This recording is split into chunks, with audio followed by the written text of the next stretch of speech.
Gaza, this is Yemen, and over the past few days they've been getting absolutely decimated. One by an occupying entity who's so small you can barely see it on the map. And the second, the US targeting Yemen because the Yemenis decided to try and block cargo ships going through Bab al-Mandab up towards the Suez Canal, into the Mediterranean Sea, and then into European markets. Now let me pose the question to you. If Italy was in Yemen's circumstance, and if Switzerland was in Gaza's circumstance, what would be the reaction from the rest of Europe? Would they sit by idly? Would they call upon the UN? Would they gather together in a meeting and give lip service and pretend like they care and give statements of condemnation? Or would the NATO countries all get together and decisively act there and then? And you see, this is the problem that we have for Gaza. This is the problem that we have for Yemen. Just look at the map. Literally all of these countries here are Muslim. We're meant to be connected by belief. When one part of the Ummah is suffering, the rest of the Ummah feels pain. So naturally, it doesn't take a genius to tell you that you've got Egypt there, you've got Turkey there, you've got Pakistan not too far, you've got Saudi Arabia, you've got the rest of, you've got the whole Muslim world here.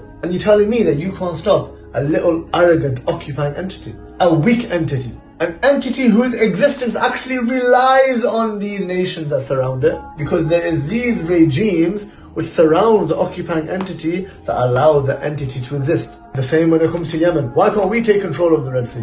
Why can't we take control of Bab al-Mandab? Look at all the Muslim nations that line up, not only the Red Sea, not only the Gulf of Aden, the Arabian Sea. You're telling me that we don't have the capability to repel an enemy? You have the age-old assumption that America will just take us back to the Stone Age if anybody dares try to stand up to it. Actually, the opposite is true. America was only able to invade Iraq with the help of the surrounding nations. America was only able to invade Afghanistan with the help of the surrounding nations. America needs the help of the Muslim regimes to keep control of the Muslim world. So if the power and the strength of the Muslim world comes into the hands of a government, of a system who puts Muslims first rather than American interests first, you would see a rewriting of the map. Make no mistake about it. When you wake up tomorrow morning and Gaza is still burning, Yemen is still burning, just know that it's not because of the occupying entity, and it's not because of America, it's because of the puppet, munafiq, betraying regimes that we have